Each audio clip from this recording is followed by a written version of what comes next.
What's up? Welcome to a special episode of Bitches Love Sports.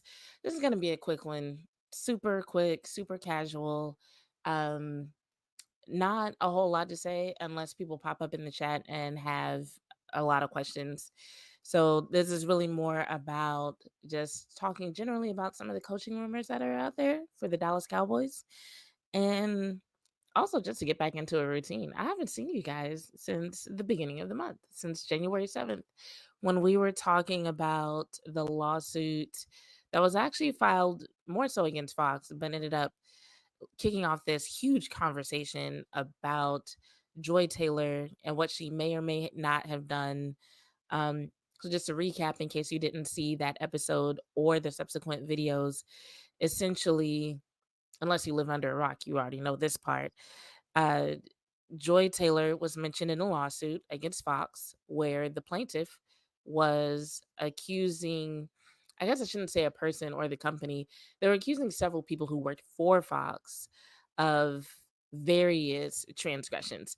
There was some SA stuff, there was a lot of bad business practices involving not paying people overtime, and it sounds like what it came down to was an issue of what the plaintiff perceived as wrongful termination.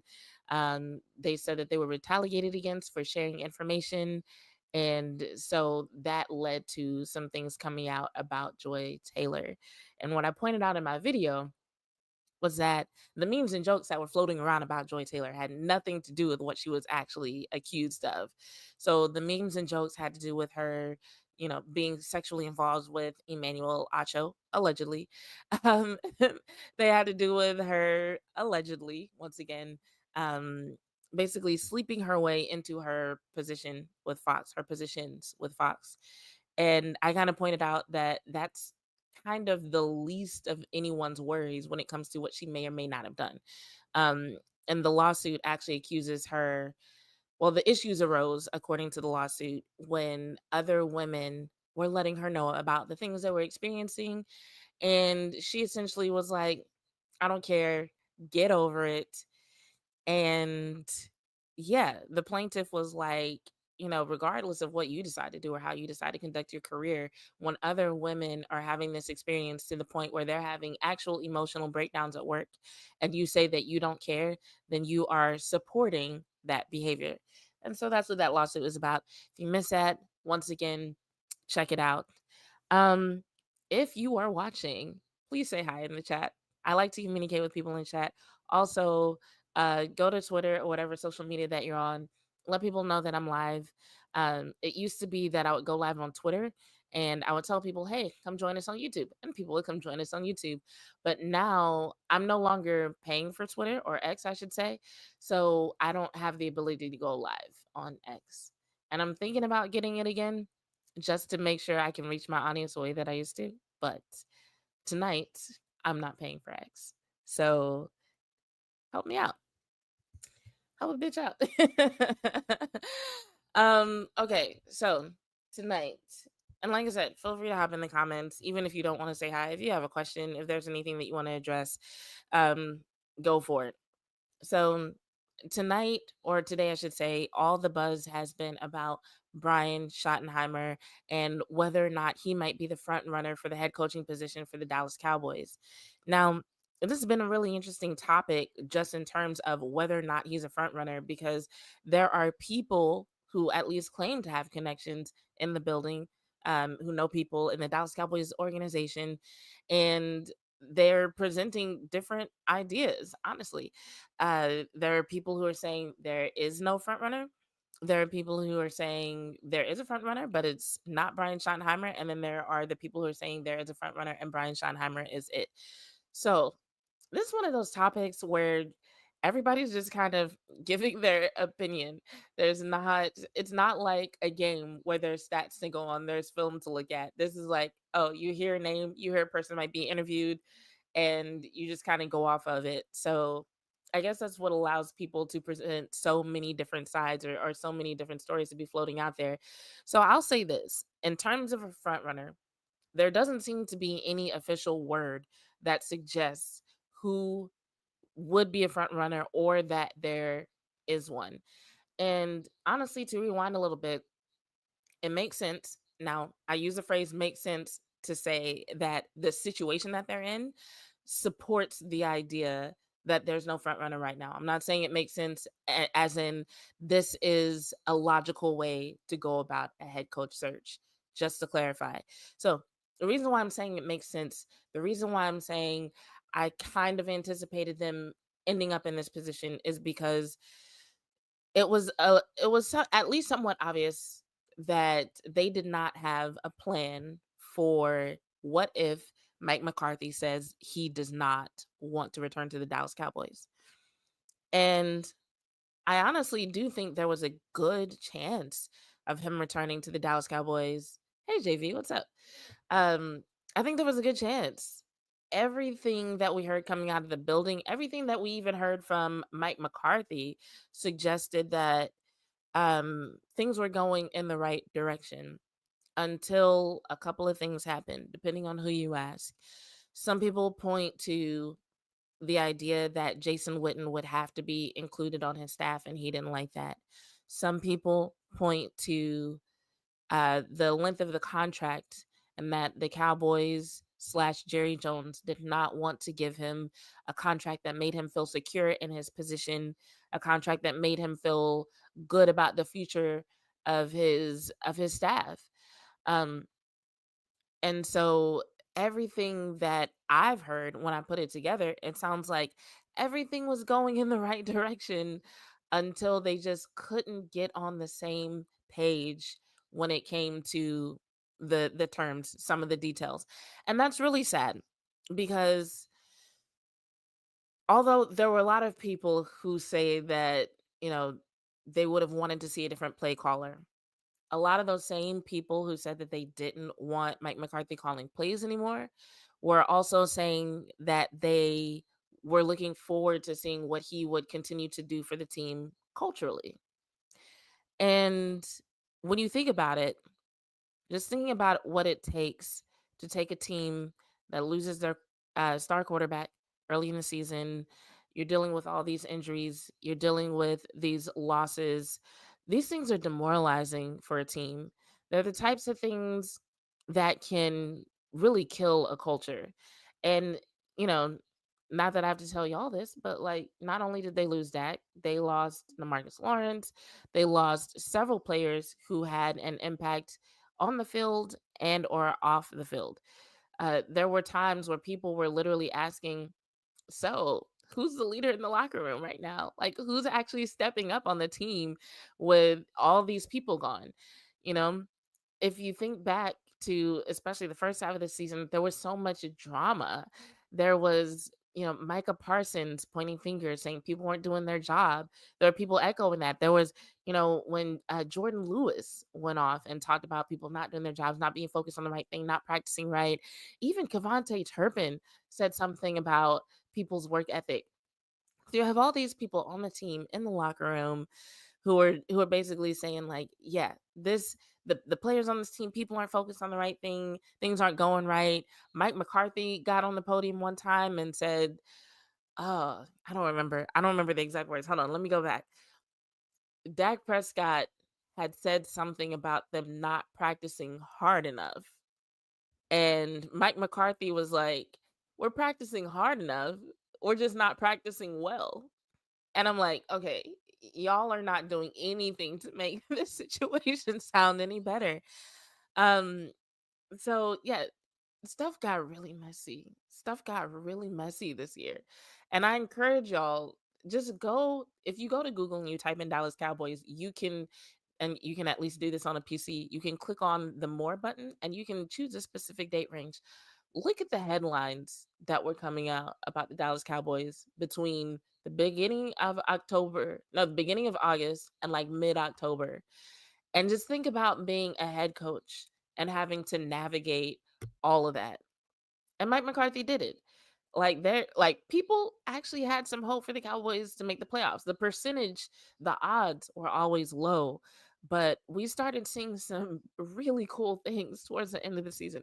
So I say all that to say, when it comes to the idea of bringing Mike McCarthy back, and I know this might be an old conversation for a lot of you.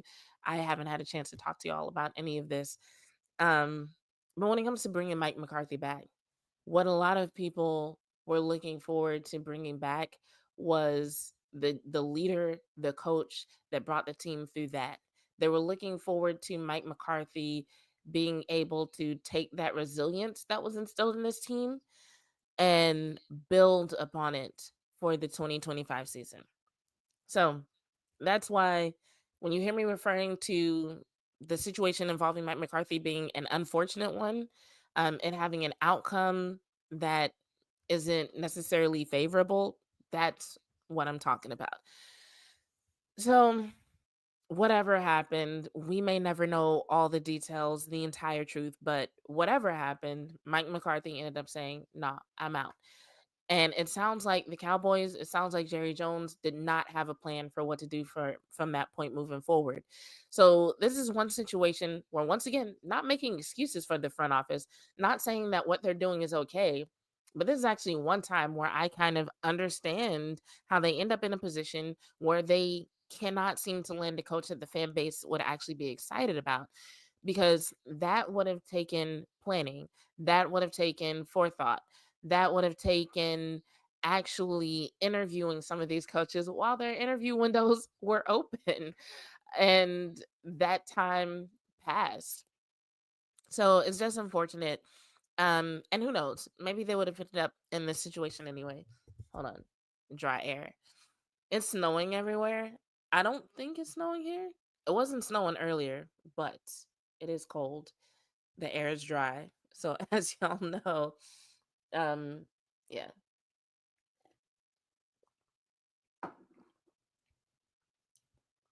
JV says he loves my hair. Thank you. I'm struggling with it. I'm gonna be honest. I don't know how I feel about it. So, if you like it, take a screenshot, because there is a good chance, for multiple reasons, that that might go to all black soon.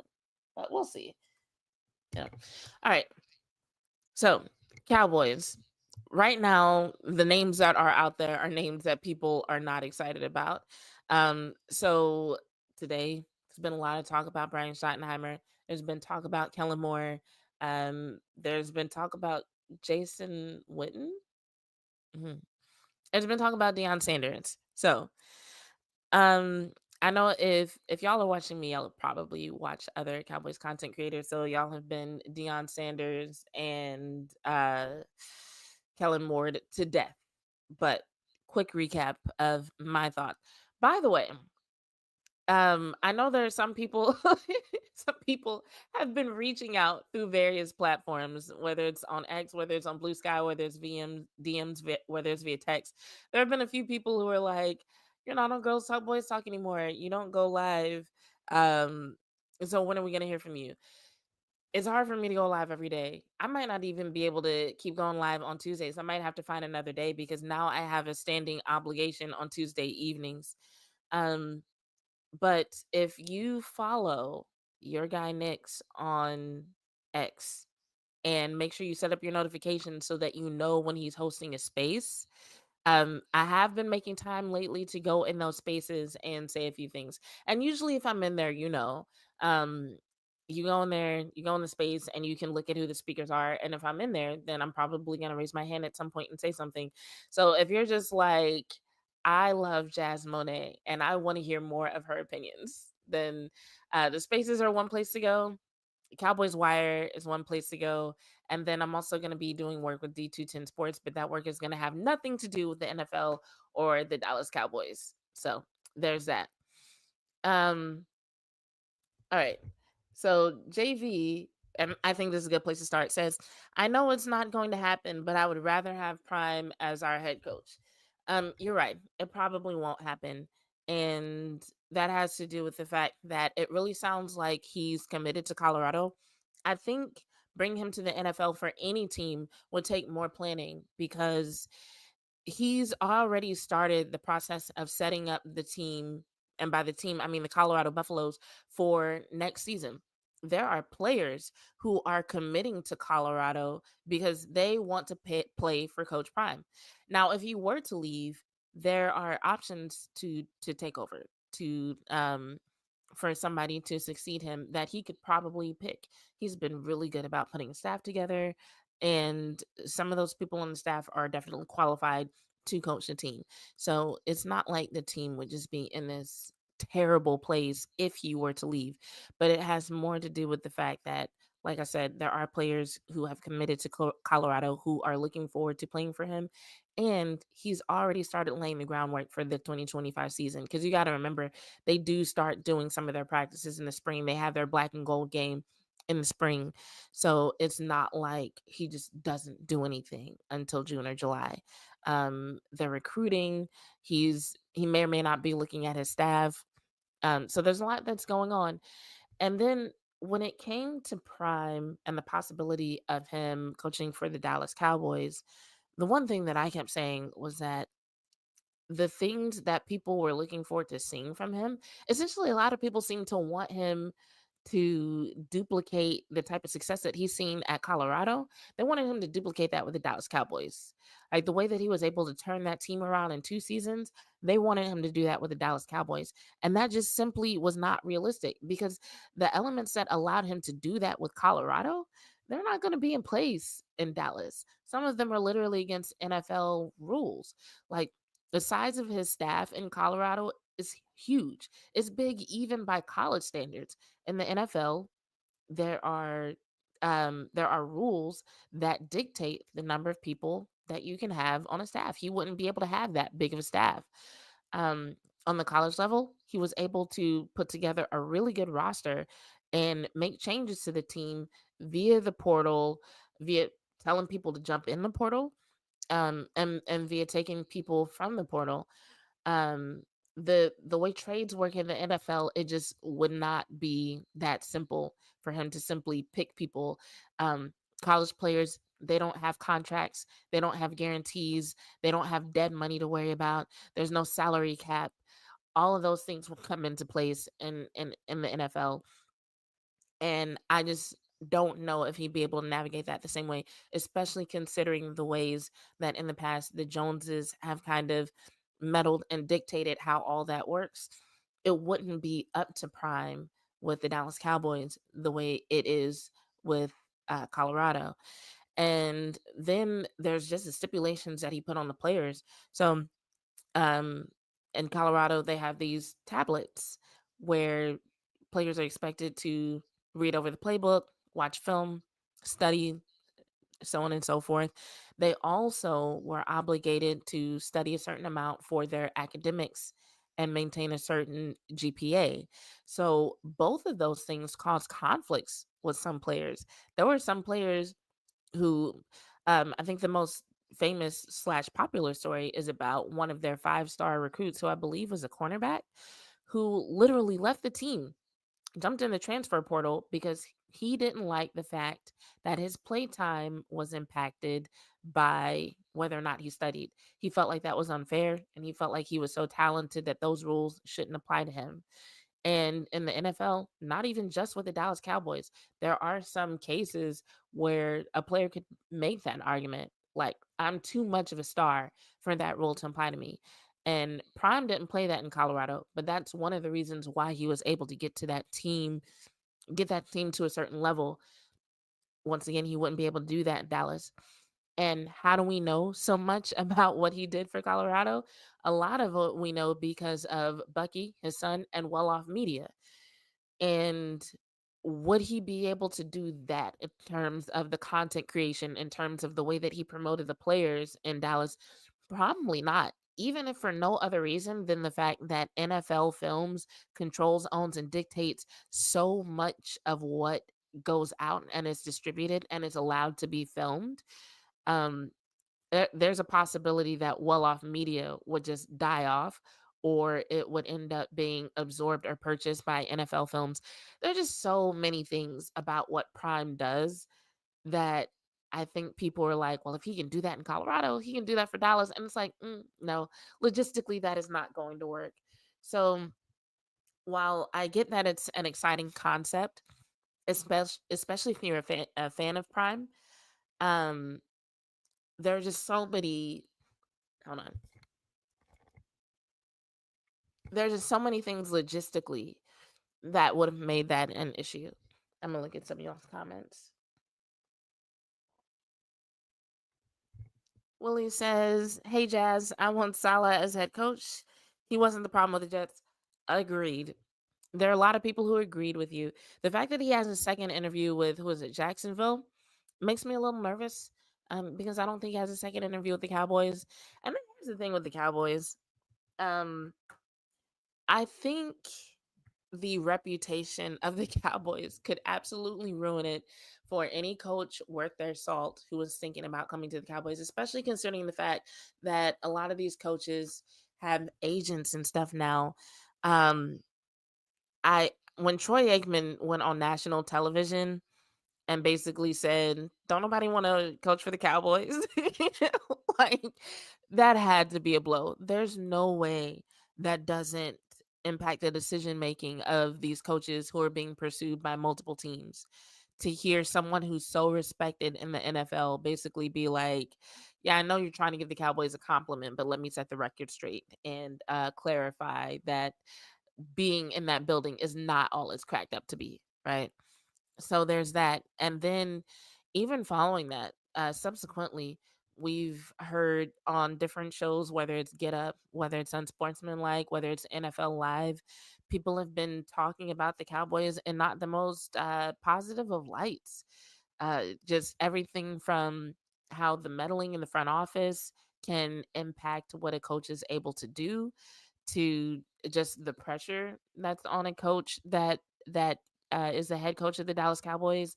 Um, there's very little positive speak, and so yeah, any coach that people might be remotely excited about is going to be a coach that's being pursued by multiple teams. And when coaches are being pursued by multiple teams, um, and you have some teams where obviously if they're looking for a head coach, they probably didn't perform well.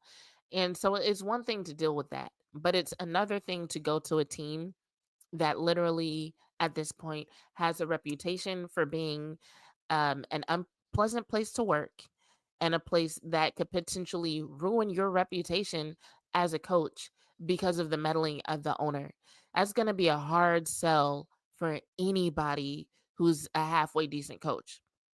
So that's so not only are we dealing with the timing issue and the fact that they didn't have a plan. Now the Cowboys have to fight against the reputation that's out there about them right now. So it's going to be tough. And so that's why that's another reason why when I think about who they might get, I've kind of lowered my expectations a little bit because I Jerry Jones is a smooth talker, right? Or at least that's his reputation. But at this point, there's so many people speaking against whatever he might say about the organization, and the voices are so loud. Like losing Mike McCarthy the way they did, bad look.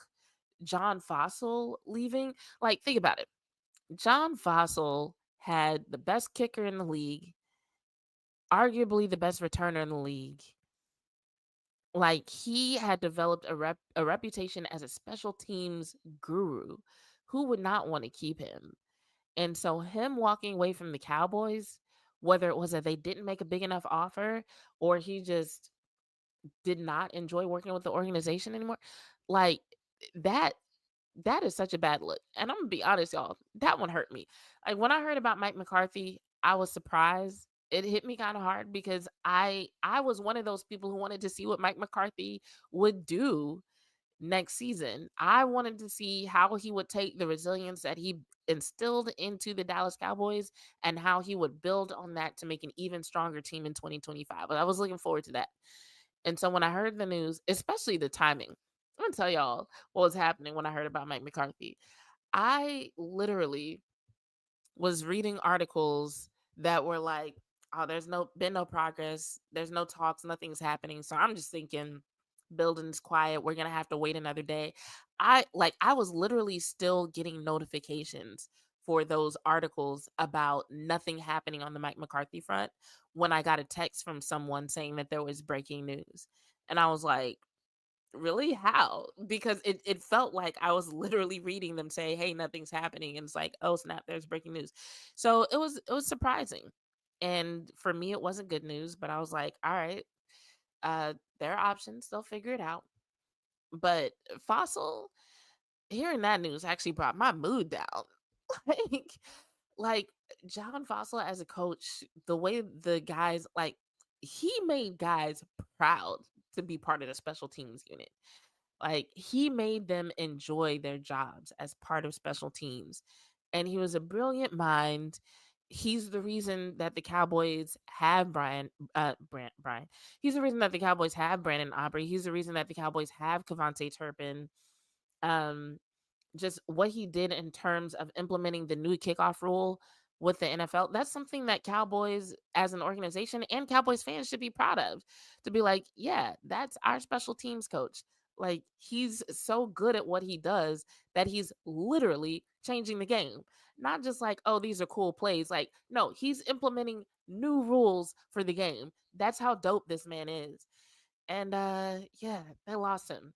And that was when I started saying, like, okay, if you lost Mike McCarthy and you lost Fossil, like two guys on the coaching staff who had plenty of reason to stay. If the Cowboys had just it was like all you gotta do is do right by these guys and they'll stick around. And losing them just kind of makes you say, what the hell happened?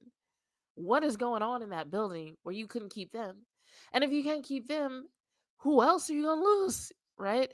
So it's just everything is a bad look right now. And I was texting somebody the other day and I was like, because if you've read the stuff that I've been writing for Cowboys Wire, you know it's been especially critical these last few posts. And I was telling somebody, I was like, I'm not used to being this critical of the Cowboys, at least not for this long. Every now and then I'll say something about the play calling, about the run scheme, whatever. But to just post after post after post, just be like, yo, they are fucking up. That's that's not a place I've been. And they were like, welcome to the dark side. And I'm like, no, don't welcome me. I'm just visiting, hopefully. I don't know. I might not be visiting. I might have to rent out a spot in the dark side. But yeah, that's kind of how I'm feeling about everything. I think I know that was kind of a stream of consciousness from us talking about Prime, but that's like a bird's eye view of my perspective on the head coach search right now. I didn't even talk about Salah. I put up Willie's comment about Salah and I completely got off of that. So yeah, I'll say I agree with you. I don't think he was a problem with the Jets.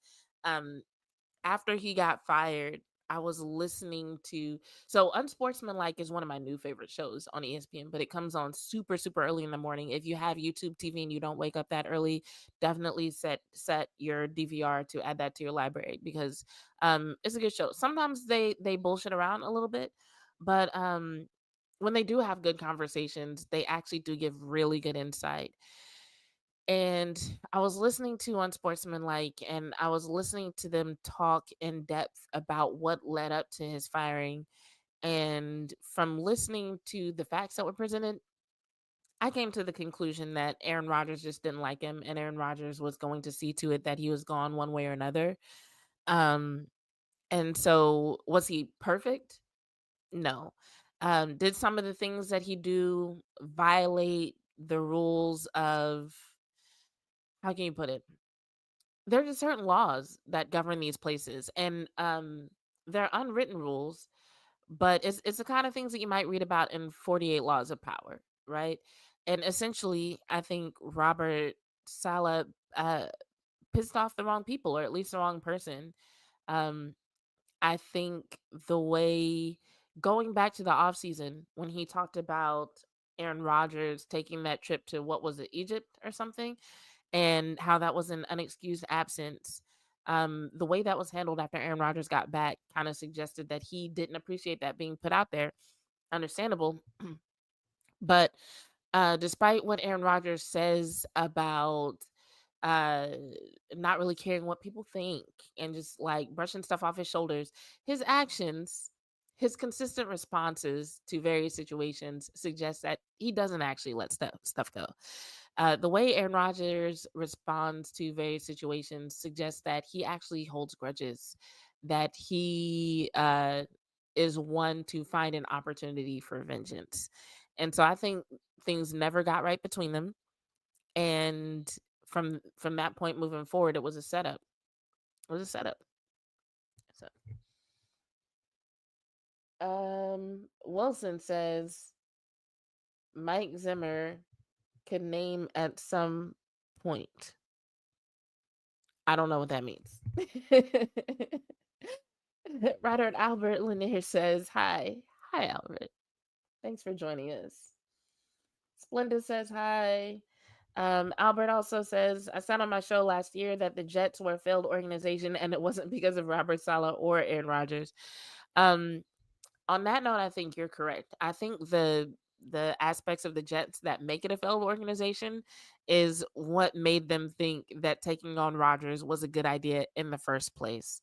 And they weren't the only people. There was a lot of hype around Aaron Rodgers. Mostly, if you paid attention to who was really hyping him up, it was people like Michael Greenberg who are fans of Aaron Rodgers anyway. When you're already a fan, then you're going to present information in a certain light. There's recency bias, there's confirmation bias, there's all sorts of reasons that a person might be like, oh, yeah, Aaron Rodgers is so dope. When everybody else is looking at him like he's underperforming, he's not a good leader, he's alienating his teammates. What has he done that makes you think bringing him onto your favorite team is a good idea? Um, and I would say nothing. But yeah, I do think the signs were there absolutely with the Jets before Aaron Rodgers got there that they had some issues. And so I think them bringing in Aaron Rodgers and having Salah as a head coach was more a byproduct of the dysfunction that already existed, not necessarily the thing that led them to becoming known as a dysfunctional organization. um, I mean, even if you just look at their two personalities, like remove the Jets from the equation and be like, yeah, a team with Aaron Rodgers as a quarterback and Robert Saleh as a head coach, just that in and of itself sounds like a bad plan if you know anything about who these people are, like if you know anything about their past, right? And then you add into that the situation that the Jets were in, that they actually needed leadership. They needed a certain culture to be implemented.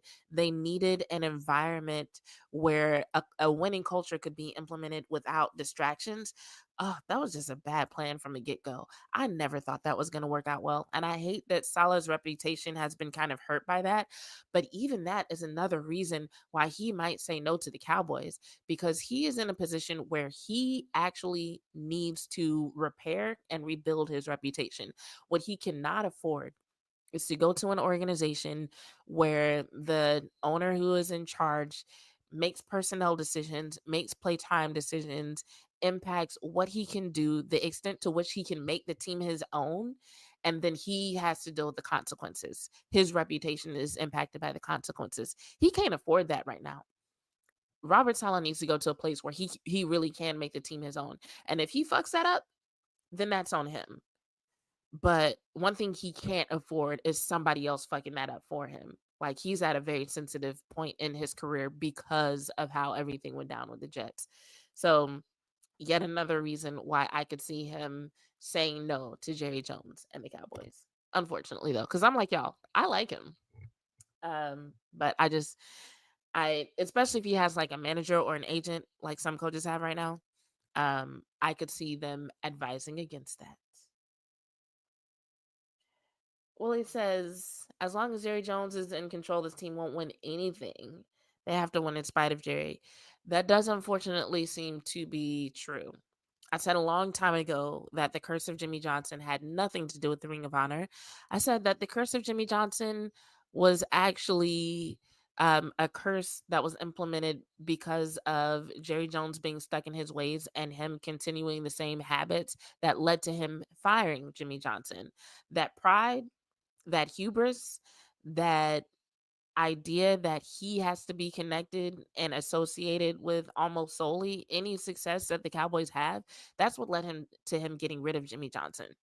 And until he takes that part of himself and cuts it out and throws it away, um, I don't think you're going to see significant changes with this team, because he would have to. I don't even want to say it would take humility, because I'm not sure humility is the right word. Like, he would have to put his pride to the side, but it's not like he would have to humble himself before someone, but he would have to be more realistic about what he is and is not good at, about what he brings to the table as an owner, and how that is different than bringing things to the table as a GM, especially in this day and age.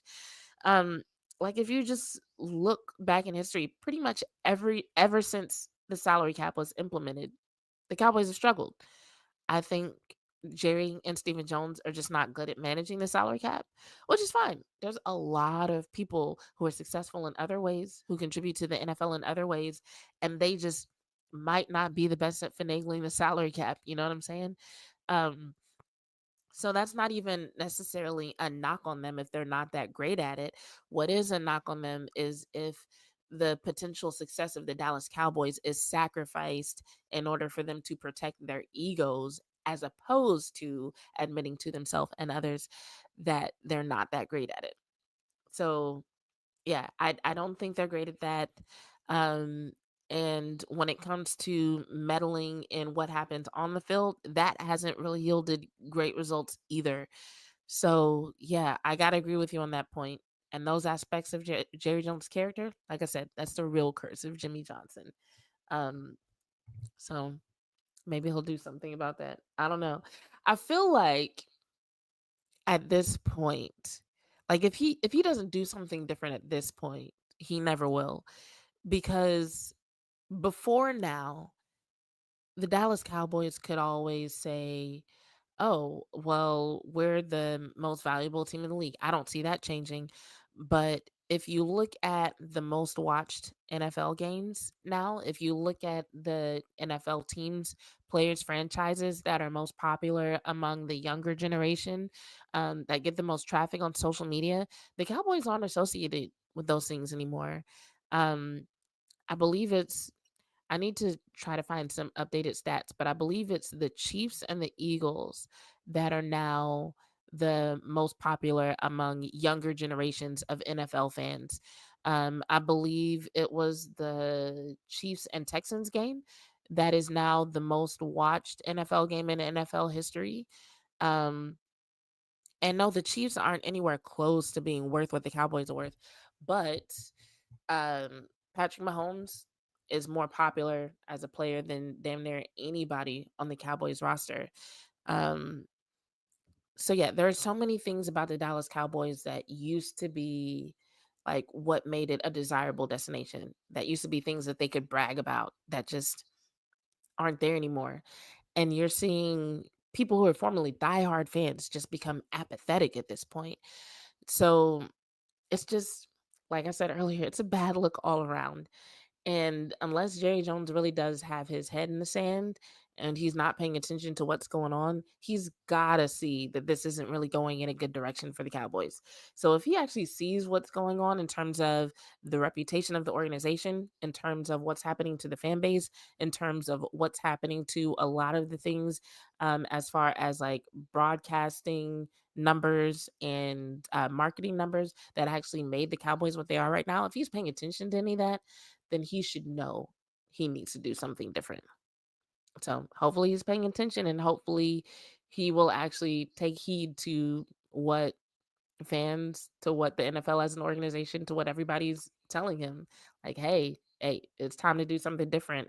Like, I think I said in the space earlier, I said the star is dusty. And that wasn't to say that like it's ghetto or anything, but it's just like, have you ever brought something nice home, like a vase, or like I have some books right here, just like something that's supposed to be a centerpiece on the coffee table, and like you just love the way it looks, you love your decor, you're so proud of it, but then like maybe you go through a phase in life where you're busy, your schedule changes, and so you're not cleaning up the way that you normally do. Then what happens over time, especially if you're in a state like Texas where there's just a lot of dust in the air and the air gets dry this time of year, stuff will get dusty, it'll get dusty. And so you kind of got to dust it off, rearrange things, make it pretty again. And I feel like that's where the Dallas Cowboys are right now. It's like things sat in the same place for so long that, people used to look at the Cowboys like, oh, it's the Dallas Cowboys, it's the star. And now it's like, y'all kind of dingy. I don't know.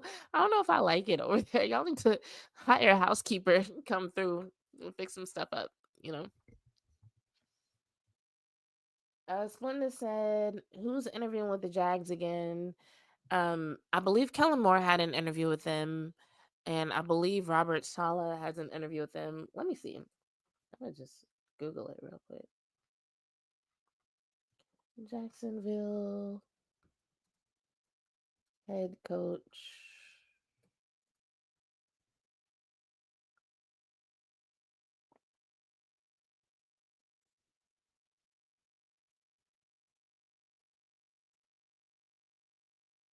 I just need a list. Oh my god. Everybody writes these long ass updates. I'm just like, I need like a just a tracker. Just like names listed and being crossed off. Okay, this says it's a okay. The Jaguars initially conducted interviews with 10 candidates: Joe Brady from the Bills, Kellen Moore, Brian Flores from the Vikings, Todd Monken, the OC for the Ravens, Aaron Glenn from the Lions, Ben Johnson from the Lions, um, Steve Spagnuolo from the Chiefs, Liam Cohen from the Bucks, Patrick Graham from the Raiders, and Robert Saleh from the Jets. They dismissed Doug Peterson, blah blah blah blah blah.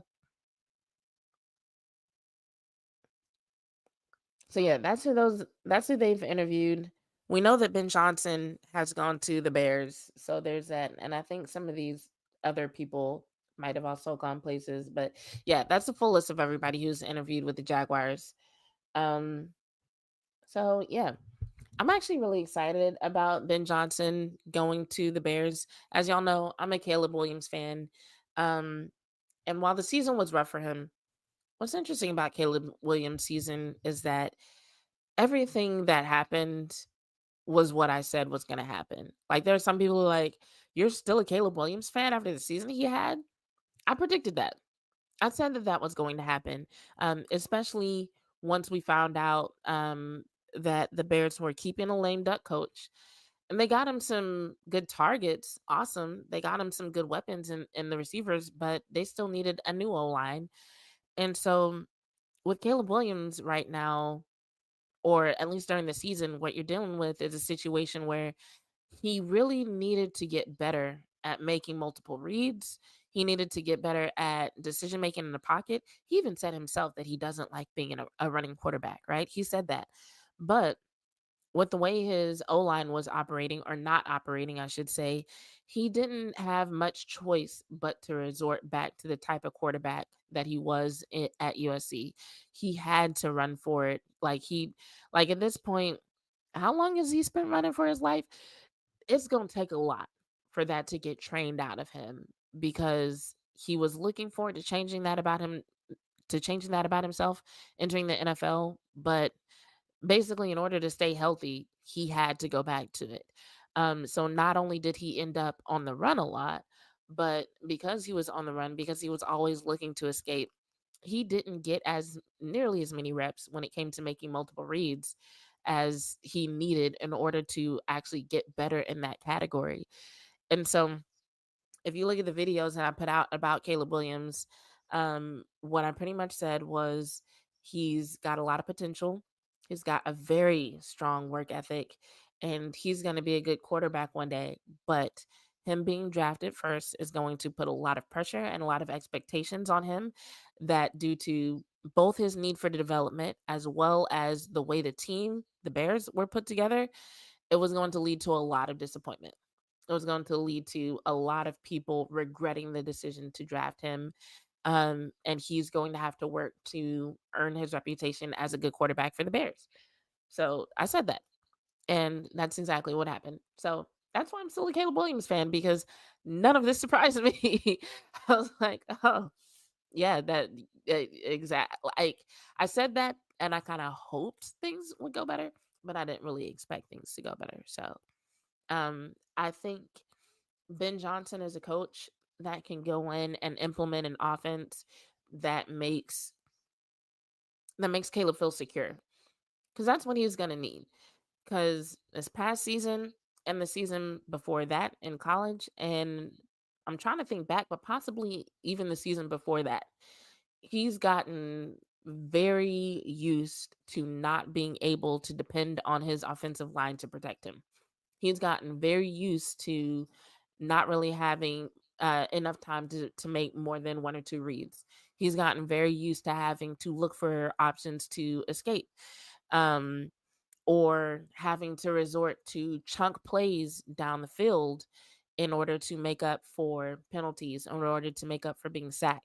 So, all the things that would make him a good, steady quarterback with good judgment, he needs to feel protected in order to do that. Like Ben Johnson is going to have to make him feel safe. So, um, also there was an interview recently where he pretty much named Ben Johnson directly as a coach that he wanted. So hopefully he put some thought into that, and there are reasons that he wants Ben Johnson. But yeah, good luck to Caleb Williams and the Bears in 2025. I look forward to him developing and doing a lot better. All right, where were we with these comments? We talked about who interviewed the Jags. Troy said that because he was fed up with Dallas years ago. Yeah. Yeah, facts. I mean, it still applies today. I I wasn't surprised that he said it. I was just shocked at how he said it and the timing in which he said it.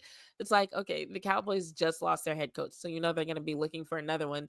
Let me go on national television right before a game that I know everybody is going to be watching and tell everybody why being a head coach for the Dallas Cowboys would suck. It's like, nice move, Troy. Like, I don't know who pissed you off, but uh you got back at him. Willie said, the way they did Mike McCarthy was wrong. I agree, but feel free to expound on that. Uh, Albert said, I knew Mike McCarthy was going to leave. I didn't.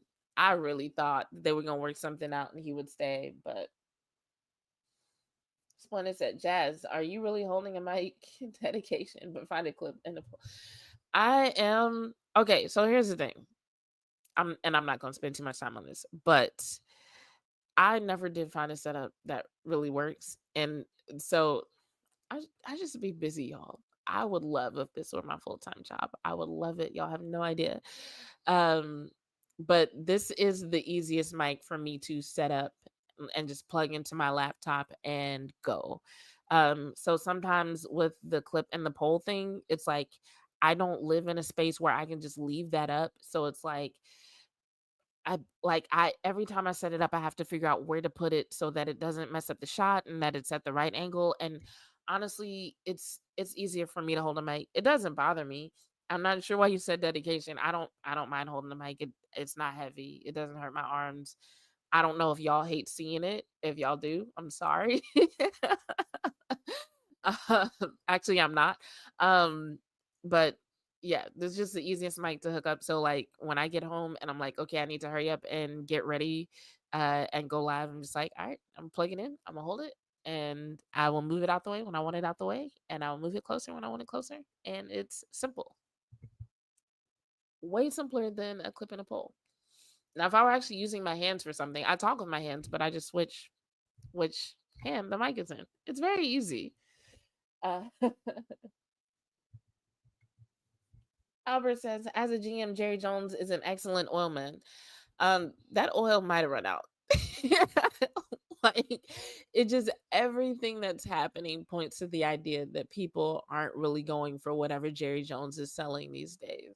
So, Willie said, by the way, I hope Des and Mike had talked on the phone about this scene because going on social media was foul and weak. Did anything ever happen besides that one night? Because people were talking about them beefing, but honestly, what I saw was one exchange, which to me, one didn't qualify as beef. It just looked like two guys on opposite sides of a discussion. Um, and people were saying that they needed to hash it out like it was like an ongoing thing. And I'm like, As a matter of fact, I'm gonna look. I'm gonna see if I can find it. I'm gonna go to Dez's Twitter and see if I can find it because I feel like it was one of those situations where because Des Bryant and Micah Parsons are such high profile people, and so much of the Dallas Cowboys fan base pays attention to what they do, that it just really got blown up. And had it like been a regular interaction between two dudes, I feel like people wouldn't have reacted to it nearly like as much as they did. They might not have even cared. Um,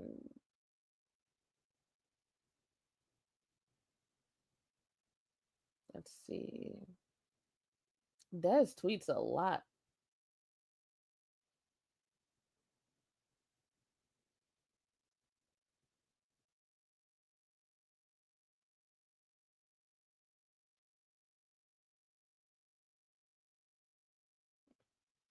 Sorry, I'm looking at some of the other posts.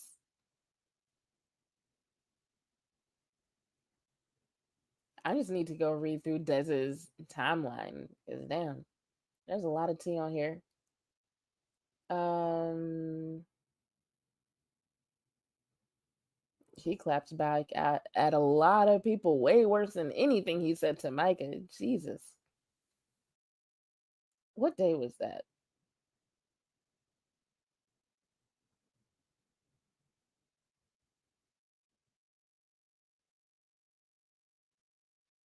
So there is a clip where Dez went on Jay Tuck's show and talk about it.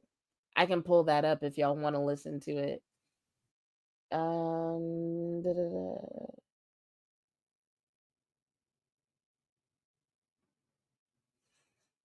Okay, so Micah said, well, actually, let's go back to what Des said. Des said, from now on, I'll speak my truth about the Cowboys, whether it's good or bad. Jerry has built a great brand, and now it's time for the team to start winning. It's time for a real culture shift. I'm fed up with the nepotism. Fair. Get someone in there who can win games. Micah, and the thing about Micah is everybody now knows that he's got this close relationship with Jerry Jones. So anything he says is going to be viewed through that lens. Um, but Micah quote posted and said stuff like this irritates me, Des, because you had enough talent and probably one of ooh, I know I need to edit my tweets, but damn, probably one of the greatest in your time. You could have changed the culture, brother. You could have changed the culture. Not by himself. um And Des said, man, I mean, I did. That's why many of you players are able to speak freely the way that you do. If you really read between the lines, you'll know I'm always in protection mode for the player. Trust me, I could say a lot more, but I got to keep it rated G a lot. Actually, you don't. You don't have to, and you typically don't. There's no need to be irritated. Facts are facts, Micah. They both need proofreaders.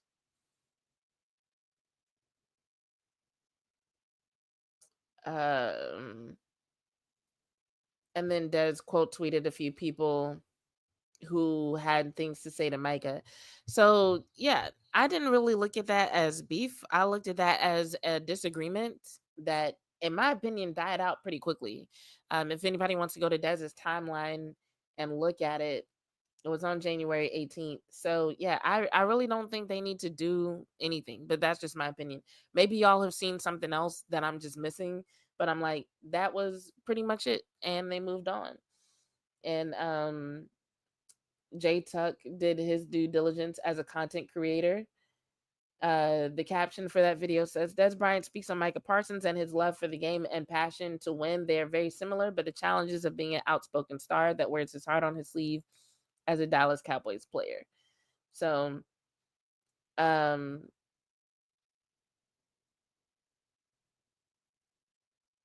to me, it sounds like they just kind of buried it and moved on. I don't think it was that deep. Okay. Anyway, moving on. To paraphrase an old Texaco ad, do you trust the man with the star? Oh no. Chicago has a talented offense. Moore, Kavett, Swift, plus Caleb Williams at QB. Bears suffered because of poor O line. Facts. Williams got beat up this year. Absolutely, absolutely, he did. Past year, yeah, I know what you meant. So yeah, that's something that they're gonna have to improve on. So like I said, that's why I'm excited that Caleb Williams got Ben Johnson, and I'm looking forward to seeing what they do. Now, let's go back to this trust the man with the star comment. Um, because that comment made me think about the other men with stars, in other words, the players. Because at this point, that's who I kind of feel bad for right now. Um, One thing that we know when it comes to coaches, one, head coaches determine the staff, or at least they should, depending on who they get. Maybe the Joneses pick the staff. Maybe it's a collaborative effort between them and the head coach. I'm not sure. But typically, who your head coach is does end up impacting who the staff turns out to be. And the head coach, as well as the staff, can determine a lot in terms of what players end up doing throughout the course of a season. And so, and this might be my final thought on this because we've been going for almost an hour and I'm tired. Um, but yeah, I really do feel bad for the players. I really do feel bad for the guys who were playing for McCarthy, who were looking forward to building on what they had already learned in his system, who were looking forward to playing a certain role on the team based on what they had done with Mike McCarthy. And now all of that is in question. And I hate that for them. I hate that they might possibly have to learn a whole new system, that they might possibly have to get used to a whole new coach, one who might not care about them in the ways that Mike McCarthy did. And I know Mike McCarthy would occasionally take heat for that, right? I was in a Twitter space where somebody literally said, they literally said that the Cowboys need to stop hiring coaches who care about the players' mental health. What? Why would you say that? Why would you even think that? It's one of those times where you really see how much people dehumanize these guys. Like, I know they're these big, tall, strong guys, super talented, make a lot of money, but they're still human beings. Like, and not only are they human beings, they're young human beings. These are young men who've had a different life experience than what most of us have had. And so mental health comes into play. And Mike McCarthy talked a lot about how the Cowboys as an organization is different than other organizations and other teams. And so he didn't always get specific. He only went so far with it. But you could tell from what he said that there were just different demands on the players, that the players who play for the Dallas Cowboys have a different experience than players who play for other teams. And so considering all that, especially considering the fact that it's not even just a mental thing. Once again, personal trainer here, and not like the typical personal trainer. And by typical, I mean there's a lot of organizations where you can just go online and watch a few videos and take a test and get a certification in like a week. Um, I've actually had to do some studying for my CSCS, for my performance enhancement specialist, for intelligent program design, for habit coaching, right? And one of the things that you learn, especially when your focus is on working with athletes specifically, is that your mental state, and this is something that might benefit y'all as well, your mental state does impact your recovery. If you are stressed mentally and emotionally, it can actually impact your body's ability to physically recover, which is something that if you are a football player and you are experiencing contact every week and you are busting your ass at practice multiple times a week, the last thing you can afford is for your recovery to be negatively impacted because you're under undue stress. So when Mike McCarthy would take into account things like sleep schedules, how much rest they've had, how much wear and tear has happened to their bodies. I didn't even look at that as like, oh, he's being soft. Oh, he just cares about their feelings. Like maybe he does. You listen to some of the players, he probably does, but it also impacts their performance. And so now they might lose that.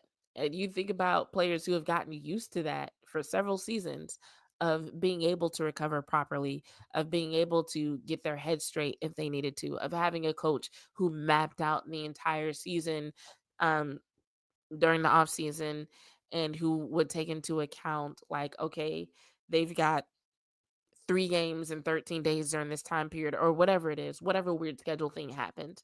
Um, yeah, it's rough losing that, and it's also gotta be rough to potentially lose what you thought your role was on the team. There are certain people who are gonna be safe, right? Like, once Dak is healthy, he's gonna be the quarterback again. CD is gonna be your star receiver, of course, but there are some people who were still earning their reputation, who are still earning their spot, who are on an upward trajectory, like Jalen Tolbert, like, I mean, you could even say Rico Dowdle, technically. There was a lot of doubt in Rico Dowdle before he actually started getting, 20 plus carries a game. And so who knows what might happen to the run scheme. You've got players like Tyler Guyton. Neither neither Mike McCarthy nor Brian Schottenheimer ever said anything negative about Tyler Guyton, right? And he had a hell of a season. Like, that had to be rough because, like, one, as a college player, you go from college to the combine and all these games before the combine and then the draft and then OTAs. Like, you don't get much of a break as it is as a player going from college to starting for an NFL team. And then on top of that, just the struggles that he had because he wasn't supposed to be starting. I think people forget that. Like, it's supposed to be Chuma Edoga starting. Chuma Edoga hurt his toe. And so Tyler Gatton got thrown into the fire. And he wasn't great, right? But the things that he struggled with were things that, if you've been paying attention to any of his film before the draft, you already knew that they were struggles. You already knew that his footwork was going to be an issue. You already knew that there was some inconsistency with his hands and with his positioning. Like, you already knew these things, but now he's put in charge of protecting Dak Prescott, and so he takes a lot of heat for it. So yeah, just players like him. I'm trying to think of who else on the offense. I mean, y'all know. Anyway, it's getting late, but there are several players who this could end up impacting their career. And it's like, for all we know, it could end up impacting the careers of Dak and CD. Because, like, yes, they'll still be starting. Yes, the offense will still depend on them. But if a coach comes in and a staff comes in that doesn't lead them to success, they could go from being on an upward trajectory and having something to build on to just plateauing. And yeah, that of course is going to negatively affect their potential legacy. So yeah, I just hate that there are so many players in limbo. And not only them, but like, you've got free agents on this team who are gonna have to make a decision. And right now they're probably thinking about how they feel about the Cowboys. And a coach will be in place long before they have to make a decision, right? But some of those conversations are already happening. And even that thought process is held up by, I don't know who I'm gonna be playing for if I do stay with the Cowboys. So yeah, there's just a lot to think about there. Anyway, um, like I always say, if you are watching this, whether you're watching it now or after the fact, and you have not subscribed, please go ahead and subscribe, hit that like button, and share this video with anyone who you think might enjoy it. And please, please, please turn those notifications on. The schedule might change, especially with it being during the off season. I set my schedule for Tuesdays before because I wanted to be able to respond to the sound from the Monday press conferences, and now we don't have those, won't have them for a while. And so I might do a video when there's breaking news. I might change the day that I normally go live, especially because, like I said, I have a standing engagement on Tuesdays. So if you like what you're hearing, if you want to support me, make sure those notifications are turned on. And yeah, pick a platform and interact. So I'm on Blue Sky as Jazz Monet. I'm on Twitter as Bitches Love Sports. Um, and I'm on TikTok as Bitches Love Sports. My TikTok audience is growing. Thanks for everybody who's followed me there. And I'm on here, obviously. So pick a platform, engage, and yeah, maybe I'll be back to going live on Twitter next week. So I think, oh, we got one more comment from Albert. Albert said, the guy who said that dumb statement about players should read North Dallas 40. I don't even know what that is. I might have to check that out myself, but I do agree that it was a dumb statement and they should have kept that to themselves. So On that note, thanks everybody who tuned in live. Thanks everybody who's watching after the fact. This has been another episode of Bitches Love Sports. I'm Jazz Monet, and I'm out.